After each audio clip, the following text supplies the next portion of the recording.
PTE academic speaking এ দুটো new questions add হচ্ছে, যদিও কোয়েশ্চেন্সগুলো আমাদের কাছে আগেই পরিচিত ছিল, তখন ট্রায়াল বেসিসে ছিল। একটা হচ্ছে রেসপন্ড টু সিচুয়েশন আর একটা হচ্ছে সামারাইজ গ্রুপ ডিসকাশন। কিন্তু এখন অফিশিয়ালি অ্যানাউন্স যে অগাস্টের 7 তারিখ থেকে এই দুইটা কোয়েশ্চেন PTE একাডেমিক স্পিকিং টেস্টে ইনক্লুডেড হয়ে যাবে। That means it's going to be a bit longer than usual because retell লেকচারটাও থাকবে।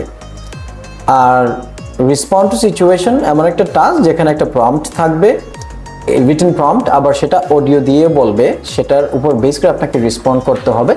প্রিপারেশন টাইম 10 সেকেন্ডস আর recording time for speech 40 seconds. আর সামারাইজ গ্রুপ ডিসকাশনে কয়েকজন স্পিকার থাকবে এবং তারা কোনো একটা কিছু নিয়ে ডিসকাস করতে হবে, ওইটার সামারি বলতে হবে। 2 থেকে 3 মিনিটের একটা অডিও থাকতে পারে এবং আপনার টাইম থাকবে up to 2 minutes to record. তার মানে এটা একটা অনেকটা লং একটা লেকচার বা আপনাকে একটা লং টাইম ধরে পারফর্ম করতে হবে।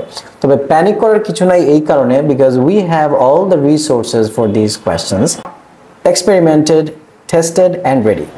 এই দুটি স্পিকিং টাস্কে আমার স্পেশাল ভিআইপি লেকচার আসবে এই পিউনিতে আগামী 7 অগাস্টের মধ্যে।